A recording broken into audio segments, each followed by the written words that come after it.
So I think the first thing to start with is, what is a parasite? Usually, right, everything changes. Usually a parasite is defined as an organism that lives on another organism to the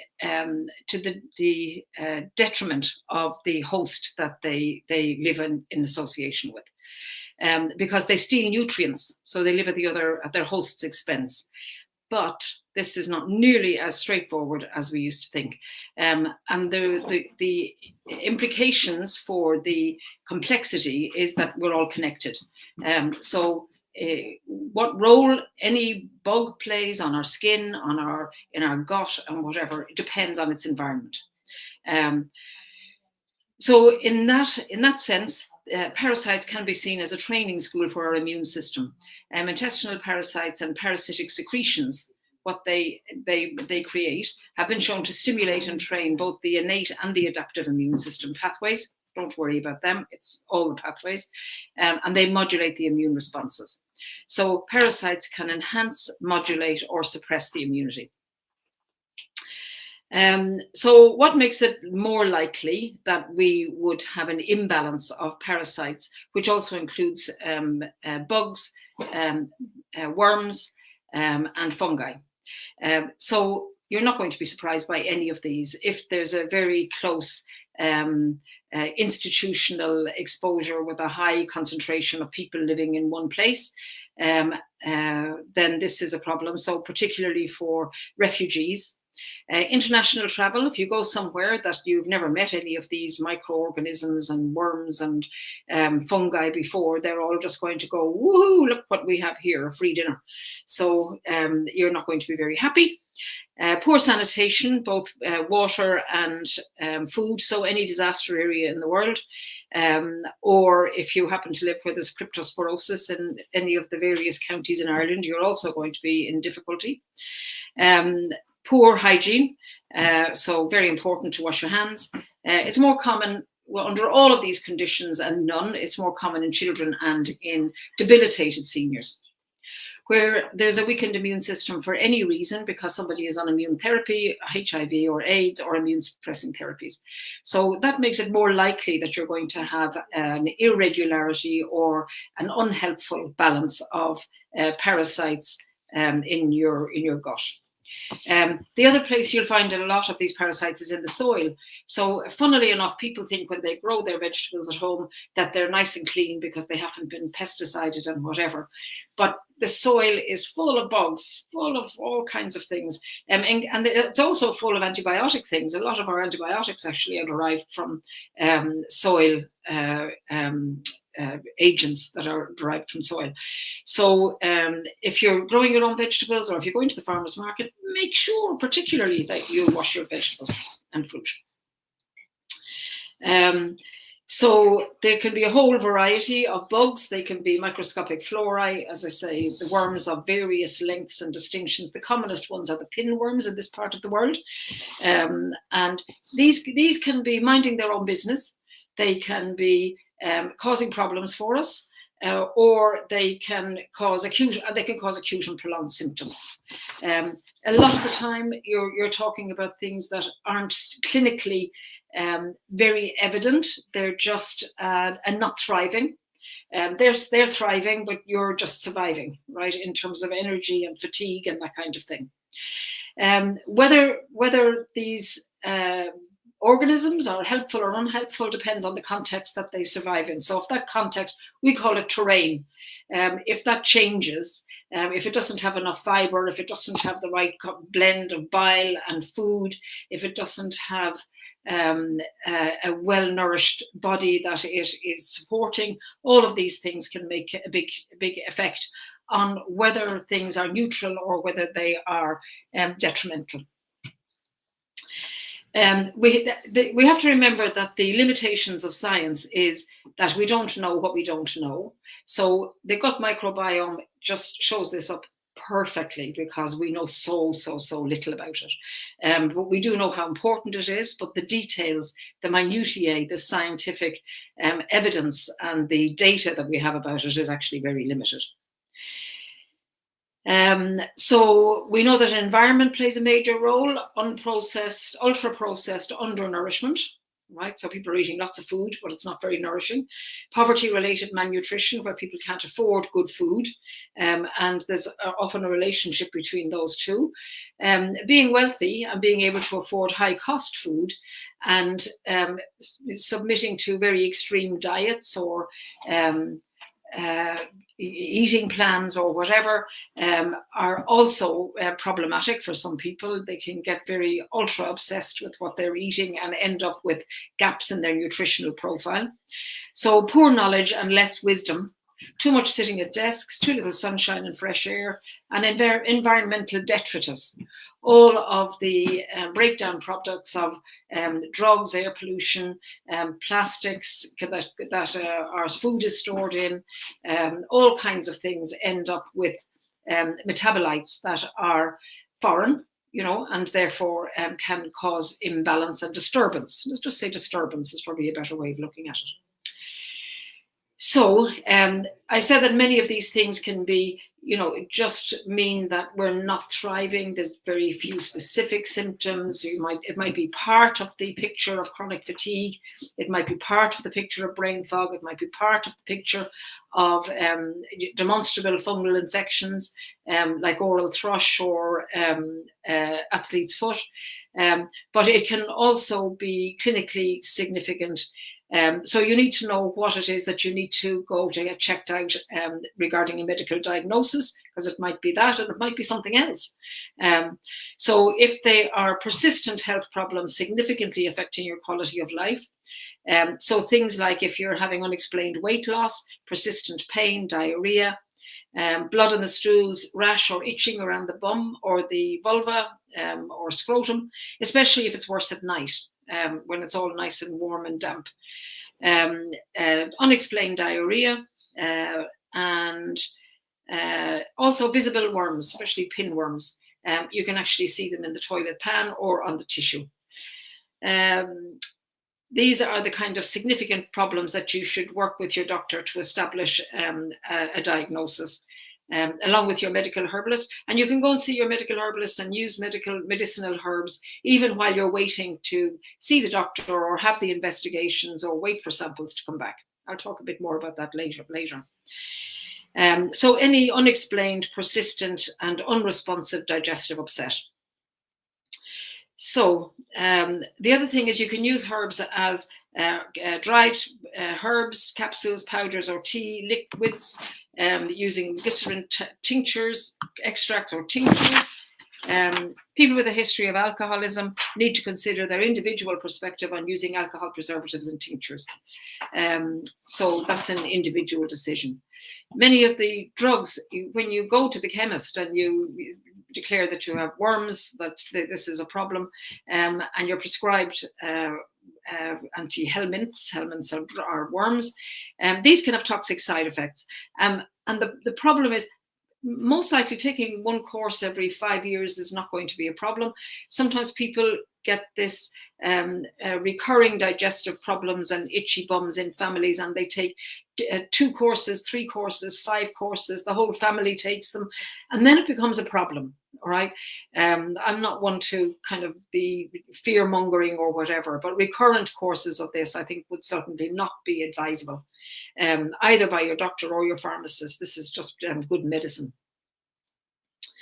If you're taking medications as well, you will need to check with the pharmacist or the doctor, and certainly inform your qualified herbal practitioner of any medications that you're on, so that it can be checked for you. Okay, so one thing that you can do if this is something that's affecting you or your family is lots and lots of garlic, raw or cooked, and local honey, particularly things like thyme or ivy.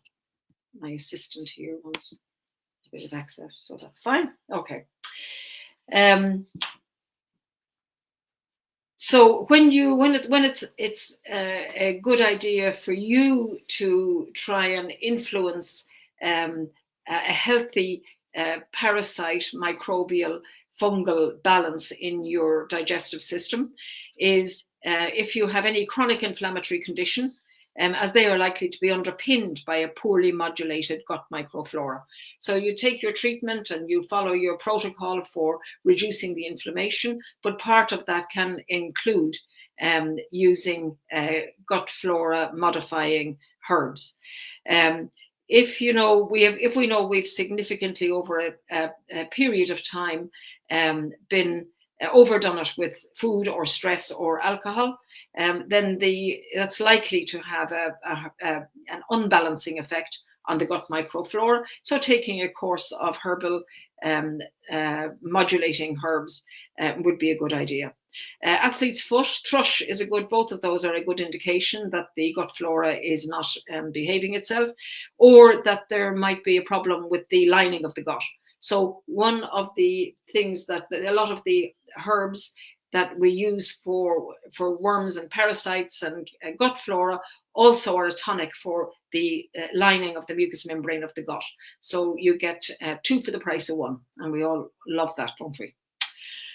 Okay, you can use it as a seasonal cleanse. In every culture in the world, there is a cleansing season. And I think that we certainly need it in industrialized, technological, ultra-processed food cultures. All right. So, and every culture has a culture as well. In Ireland, our traditional culture is actually not yogurt, but buttermilk. But now the buttermilk is pasteurized, so it's not actually acting as a fermenting culture, even when you can buy it. So it's good to eat the live yogurt as well. That's the other thing. So raw garlic, local honey, and live yogurt. So seasonal cleanse, and then and fasting over 3 to 4 weeks is a good idea. Hence we have Lent. That's our seasonal cleanse. So along with probiotic after a course of antibiotics, as a gut flora imbalance commonly precedes the infection. It's not only a response to the antibiotics, but it's also maybe part of the immune deficiency which preceded the infection.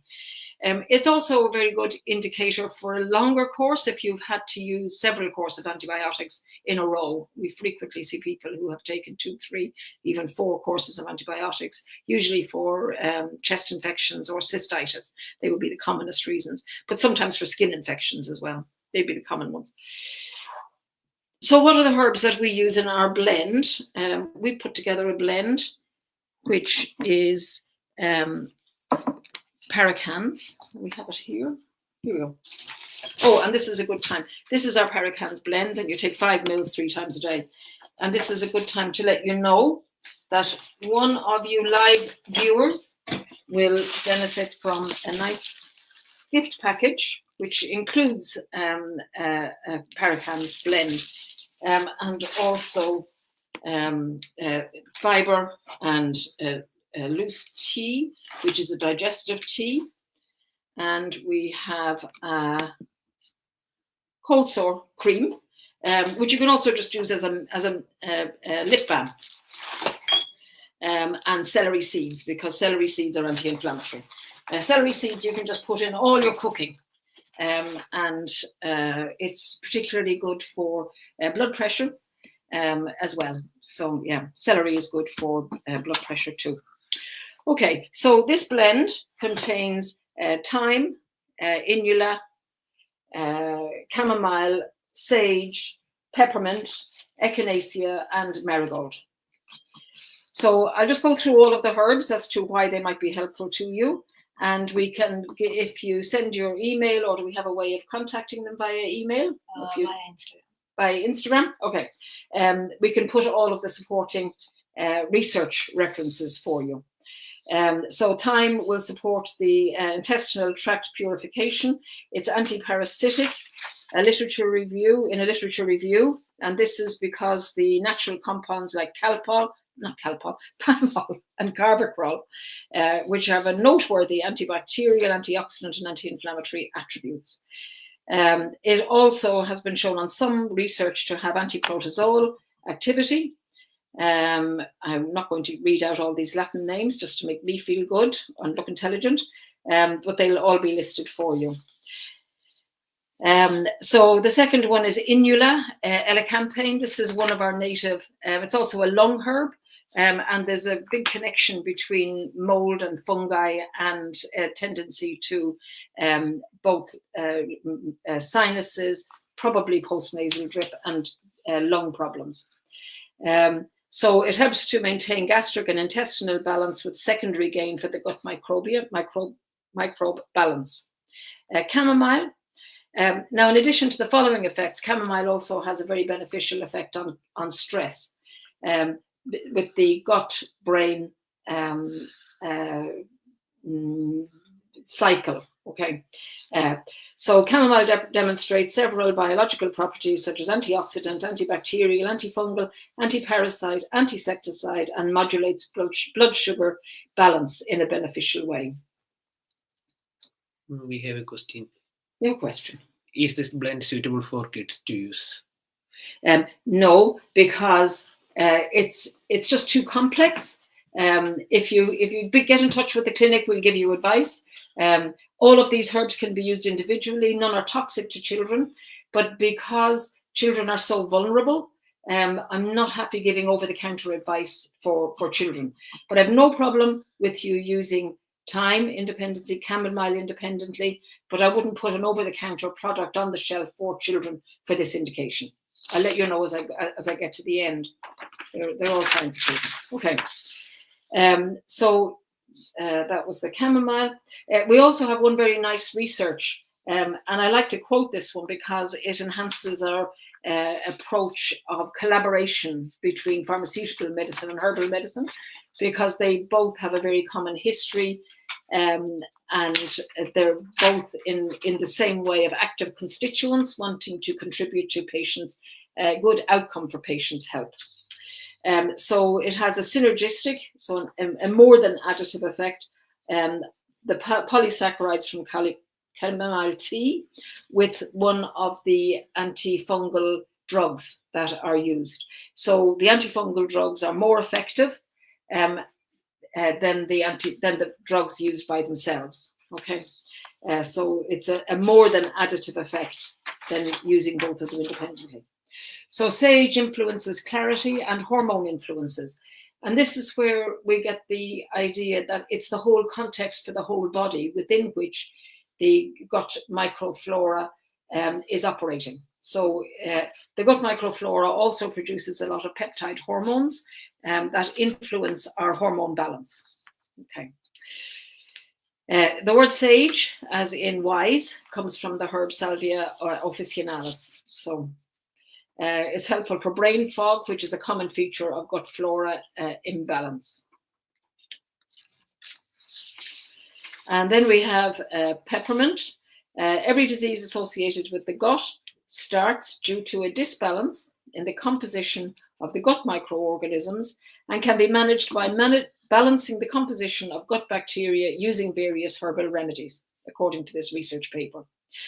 Mentha herbs are a variety of perennial herbs that are grown commercially in various parts of the world. It is a potent herb that shows anticholinergic action.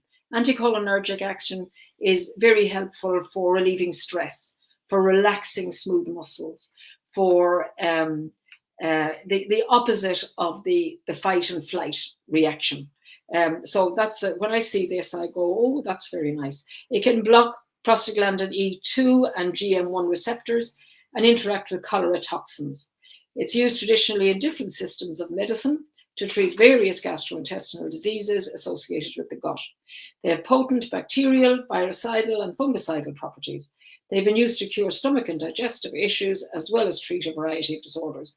And with my able assistants, we were talking earlier about the Unani Tib medicine in India and the Ayurveda, and how they all come from a different way of viewing, but there's a vast overlap in the use of the herbs.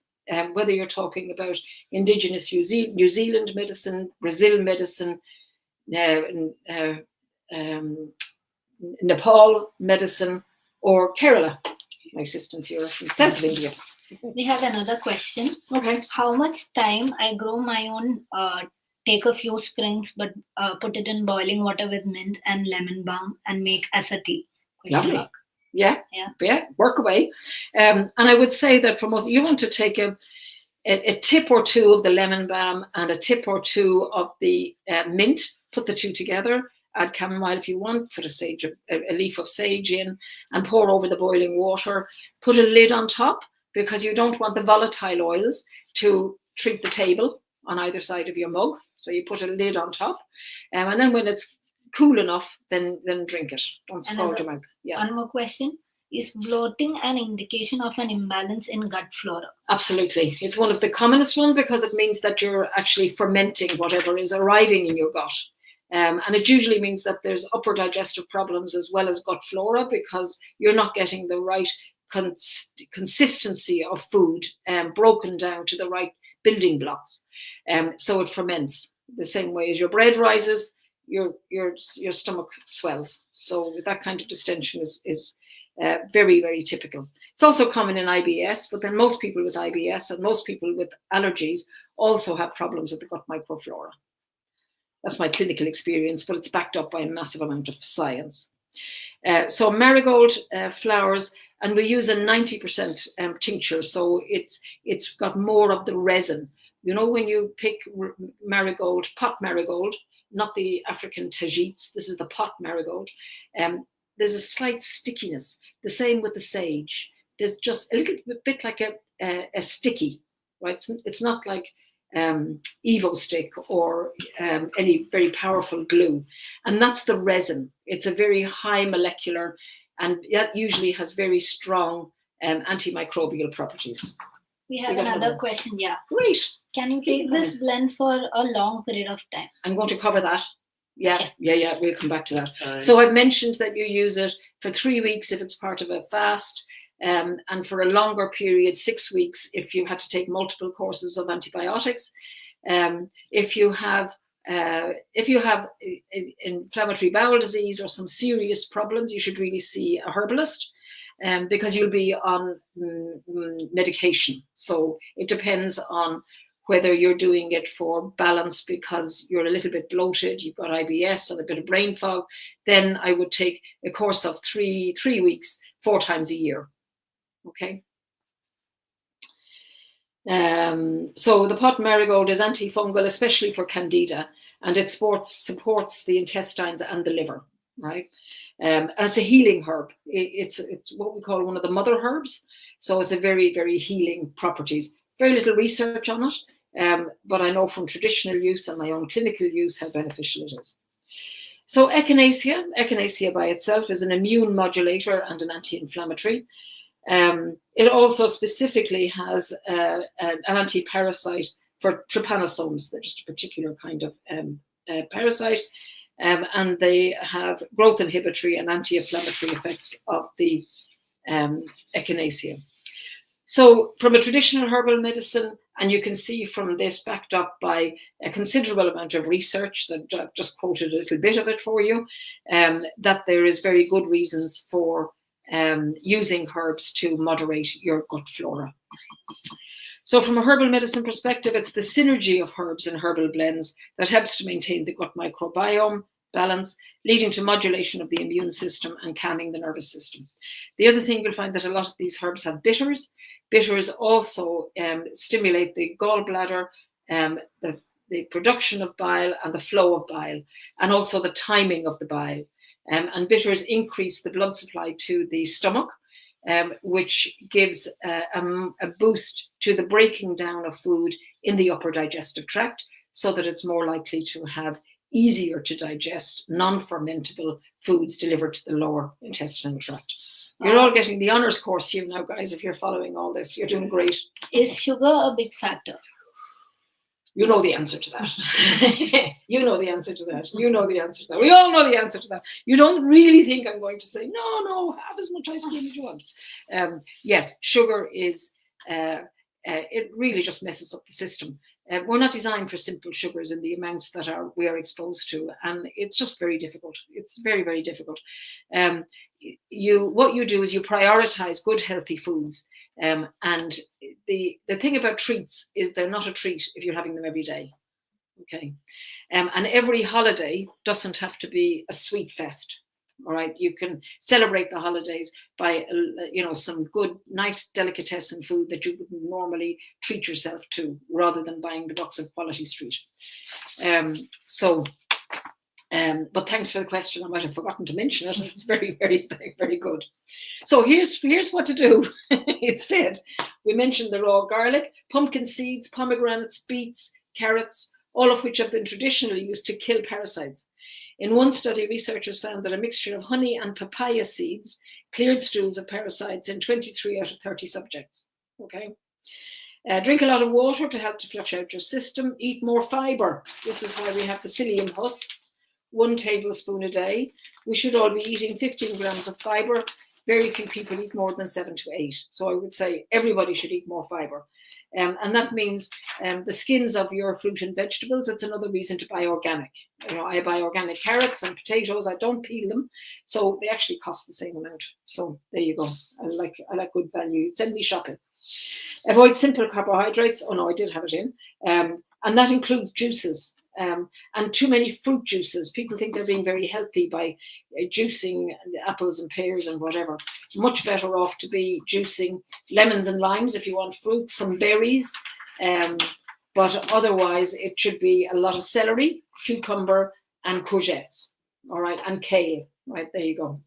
And if you're near the sea, you might get foraged beet and nettles. Okay, nobody's allowed to buy nettles in here while the nettles are growing. That's not true, but we always encourage people to go and buy and eat nettles.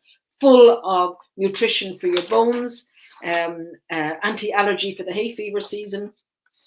So yeah, my next podcast, I think it's in 2 weeks' time, will be on hay fever. So don't miss it. The podcast is the Herb Doctor or Dr. Claire, and you don't forget to subscribe, and or Tara will kill me. Subscribe and follow. We have another question. Yeah. Are flax seeds any good? Oh, I love the flax seeds. Yeah. If you want to get extra benefit, you want the twofer, put them in with your porridge at night, or millet or quinoa flakes or whatever, and a good variety. Boiling water, and that softens the seed. It makes them easier to digest, and it releases the oil, and you get the fiber. Cool, hey? Very good. Okay.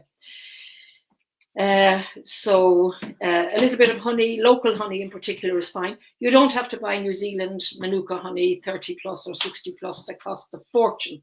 Local honey, local raw honey is particularly good. Rotate your probiotics. When you look at the various products, they'll have Lactobacillus acidophilus, Lactobacillus plantarum, Saccharomyces, etc., etc., etc. What I suggest is you go for a good variety and you rotate the different brands or products. You get used to, read the things and see what's in them. Some of them are extremely expensive. You don't need expensive ones.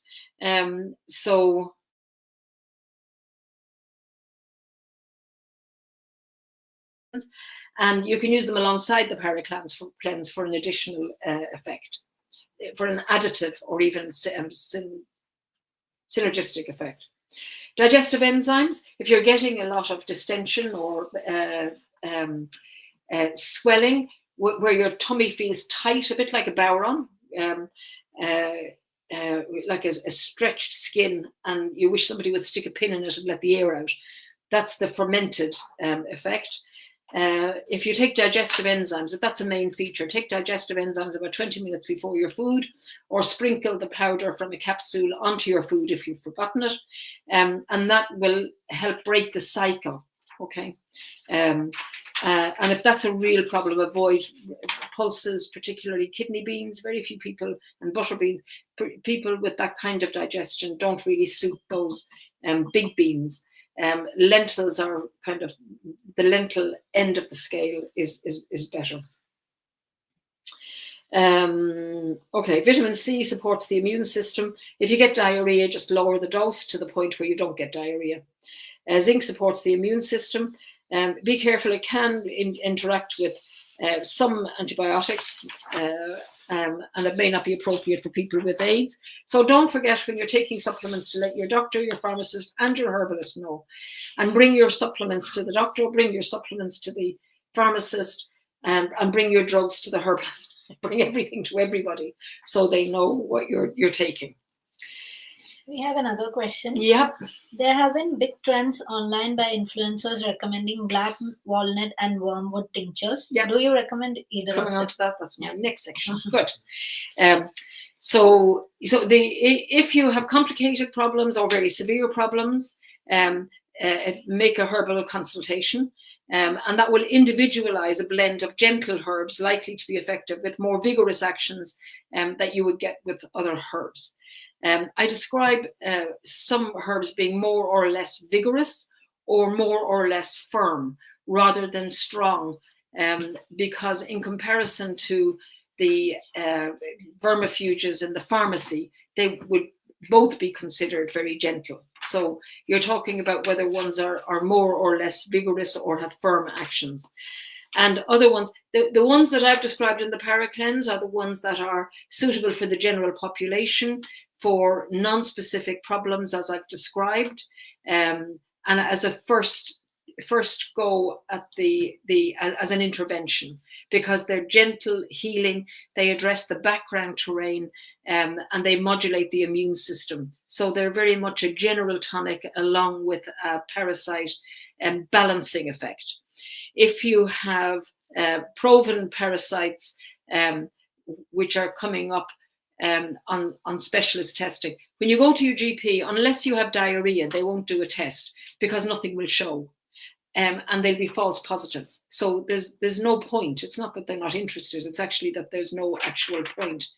The testing is not very specific. I'll come on to that in a minute. Anyway, so the other herbs that we would use and that are available to you are Berberis vulgaris, golden seal, hydrastis, and you can get those in individual bottles, and you can add a little bit to your basic blend. Or you can use small doses regularly.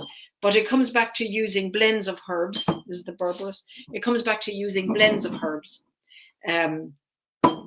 because they have that rounded effect. So even if you wanted to use those, I would put a few drops in with the Paracan herbs, because they're going to be antispasmodic and anti-inflammatory and have a wider action.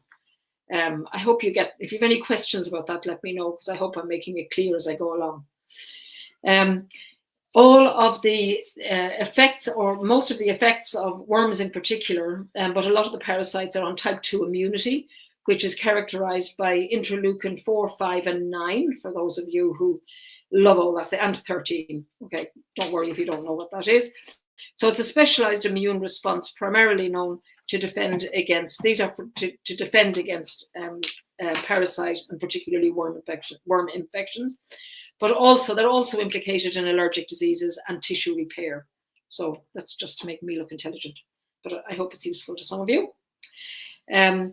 So the gut microbiome can be described as a superorganism by itself. So it actually acts like the liver. It acts as a composite of everything that's in it. It acts like an organ, like a super organ, because of its varied influence on all kinds of physiological functions. And I've mentioned some of them as we've gone along. So immunity, nutrition, metabolism, and protects against the invasion by nasty bugs. But it also has the potential to turn some of the bugs that are in your flora, to turn them into nasty bugs. So that's why it's so important to look after the general terrain. Evidence suggests that several previously considered parasites could have a commensal effect or a beneficial relationship with the host. We have another question. Yep. Hi, I've been suffering for 3+ years with a fungal infection. I recently found your page and couldn't believe you are my first live video. Live video was on candida. Okay, basically your first live video that you've seen is on candida. Very welcome. Will all this information be available to view after the video? It would be great to sit down and read too much information all at once. So we'll be downloading this and we'll be putting this on the social media so you can find it online. Definitely. Okay, good. And if you go onto YouTube, Dr. Clare's Apothecary, I've been putting up YouTubes for years. So you'll find a lot of things that are helpful. And we do herb walks during the summer. So sign up for our newsletter via the website, and we let you know when our herb walks are on. But every time I get so excited as I'm walking around and I see a beautiful herb. I've just come back from Bristol, so I've sent Tara 3 or 4 mini videos to put up. You can share my excitement on a recurring basis. And we have one more question. Yeah. It's from Julie. What are the signs and symptoms of parasites? I think she just joined. Oh, okay. If you listen to the whole thing live from the beginning, we're talking, I think that's probably, it's going to go live. You can do it on repeat, can't you? No, they'll see it once we're done with the live. Yeah. We can go back to you can go back and do it. So if I have time at the end, I'll go back for you, Judy. Okay, then thanks for the question. Immune poverty, because of improved sanitization, food sterilization, and uses of antibiotics, can lead to a lower diversity of parasitic species, which in turn affects the microbiome. Hence, age, lifestyle, environmental changes, social and demographic factors, and public health system campaigns and protocols are different disease drivers affecting the parasite profiling. Okay, and here's another lovely research overview. Plants have long been thought to contribute to health promotion due to their fiber and phenolic content, as well as their inherent biological potential. The bioactive derivatives of medicinal plants are a valuable resource in the fight against serious diseases all around the world. And this fits in with the World Health Organization promotion of traditional medicines. So the present view refocuses on the current state of knowledge and the use of medicinal applications. Issues are the effect of aromatic plant derivatives, and that means all those ones with the volatile oils that I'm telling you to cover your cup for. And the antimicrobial and anti-inflammatory potential are discussed and worth further exploring. All right, if you do have worms, if you find worms on the tissue or in the toilet pan, your GP will prescribe medicine to kill them. You take this for 1 to 3 days. The people you live with may also need to be treated. These could be symptoms of something like roundworm, hookworm, or tapeworm. In 40 years of practice, I've never seen a tapeworm. But there you go. That's what the books say. They are usually caught while traveling. They can take a long time to cause symptoms. So tell your GP if you've been abroad in the last 2 years. I think that's the main reason why I put that in. So if you do have worms and you've been abroad and you've brought home something that you didn't want to bring home with you, you may well need to use the collaboration between the pharmaceutical and the herbal medicine. I have a whole list of the common parasites, but they probably, again, not be that useful. Testing for worms. Because many antibiotics, enemas, laxatives, and barium studies mask or cause the disappearance of parasite from the stools, microscopic examination should be postponed for 5 to 10 days following these interventions. Just a practical thing. And 3 stools taken at 2-day intervals.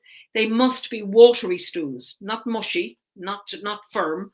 They'll only be, the test will only be useful if it's watery stools. If it's not antigen testing, these are more sensitive than stool examination. They are limited to the detection of Giardia, which is just one of the parasites, but Giardia.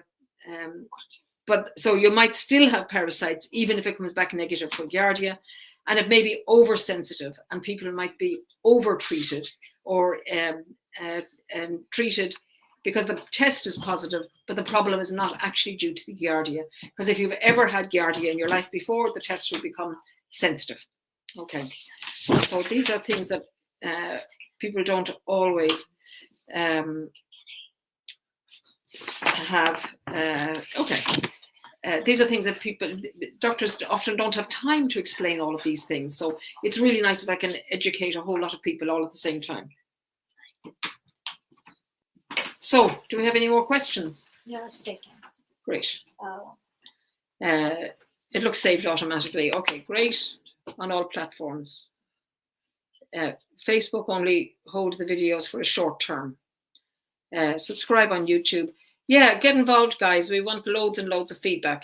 Yeah, that's what we have covered pretty much everything. Nice. If Cool. your questions are not answered, can you please ask those questions on the comments again? We got a lot of comments, so we might have missed out on some. So, Okay.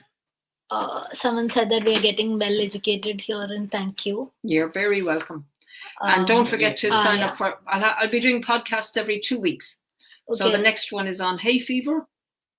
Because it's the time of the year to start. We have another question. If a child has obvious symptoms of pinworms, would it be wise to treat with day Vermox but then follow up with herbal treatment long term, or would herbal blend be enough going forward? Okay. No, I think if you can actually see the worms, I mean, it's very, I would say it's very unkind not to use one course of Vermax at the same time as the herbal medicines. But also, if you look online, you'll find all of the things to do for hygiene. And so they wear gloves on their hands or socks attached to their pajamas so that they can't scratch themselves during the night. Unless they need to get up in the middle of the night, you use like a jumpsuit, and their hands are covered.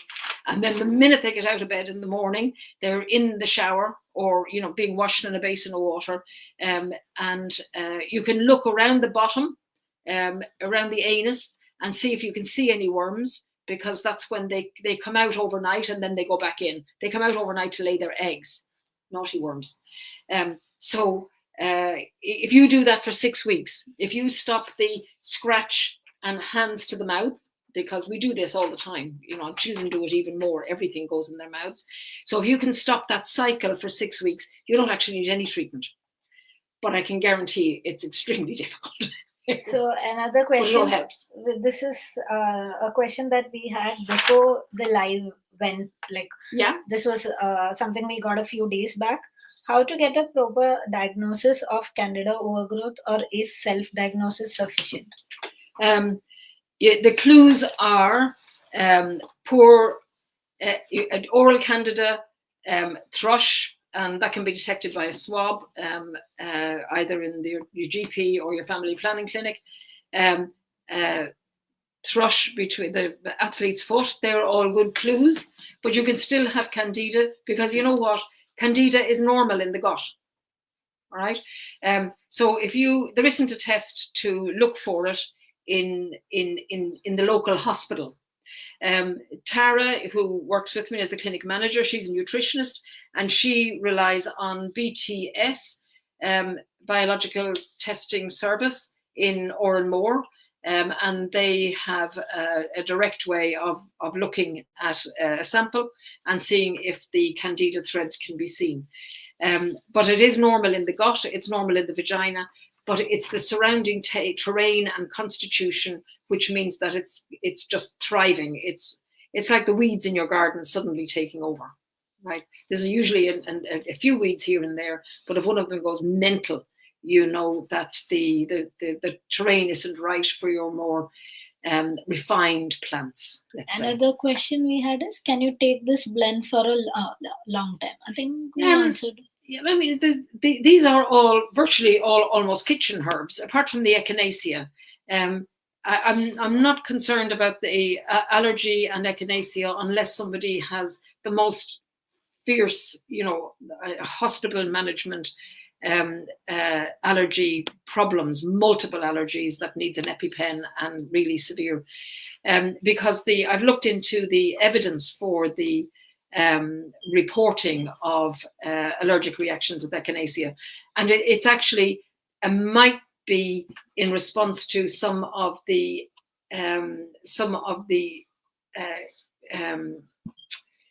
ingredients of echinacea. As you know, every herb plant, well, you probably don't know, herb plants can have 360 constituents, and some of these might be allergic.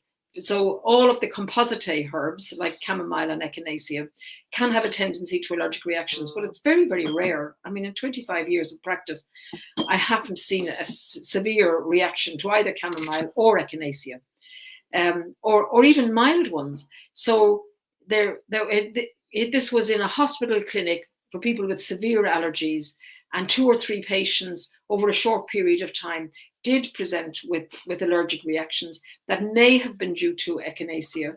And then they looked at the skin test results of individual isolates of the echinacea. And some patients who didn't react to echinacea also reacted to them. So this is a theoretical potential with an isolated substance. So even the echinacea, I'm not concerned about. And many people have taken it for 6 months over the winter period. This was very popular up to about 10 years ago. You know, the things go in and out of fashion. So I have no concerns about it, except if somebody is generally healthy, I don't know why they would need to take these herbs specifically. If you want to improve your digestion, I would use the digestive tea, which is the gut tea. We've had to change the names of all of these. This is why I'm hesitating. And the digest tone for intermittent flare-ups of, for example, irritable bowel syndrome. Just so you know, if anybody has irritable bowel syndrome and they haven't had a celiac test, it's a blood test. I think it's well worth doing. I've detected quite a number of people who, and I would have been treating them for irritable bowel, but they actually turn out to be positive on the celiac blood test. So that's maybe a tip worth knowing. Some more questions. How long do we give the basic tincture for? As a part of a cultural fasting twice a year, 3 or 4 weeks in a row. If somebody has pinworms or shows up on some of these private tests like Genova Diagnostics or the BTS or whatever, probably 6 weeks, and then take a break. And by a break, I mean 3 weeks, then you can take it for 6 weeks again. But it's really nourishment that you need. And it may well be that you need other herbs for the upper digestive tract. And don't underestimate the fiber. Okay, you can also get lecithin, the psyllium husks. Don't underestimate the fiber. If you want to flush out parasites and balance, you give them this, and it's like it calms everybody down inside your gut. Okay, they're all little creatures. They've got just as much a right to exist as we do, but we just want to be in harmony with them. We have a few more questions, but we'll wrap it up. We'll answer this on the social media stories. Okay. Lovely. Okay. Nice chatting to you, everybody. Are we done? Yeah. Okay. Oh, end sheet. Oh. Tara will kill me. Okay. All products are available on our Dr. Clare's Apothecary .com or your local stockist, you know, and if your local health food store or pharmacy isn't stocking them, you can ask them, can you please stock them for me? They're all available to watch on Instagram, Facebook, and YouTube. But I think Facebook is only short term now, is it? Yeah. But YouTube, I love YouTube. I'm a real YouTuber. And don't forget to subscribe and subscribe to the new Herb Doctor podcast on all the major podcast platforms and YouTube. And now we will pick the winner of the hamper. Yes. Okay.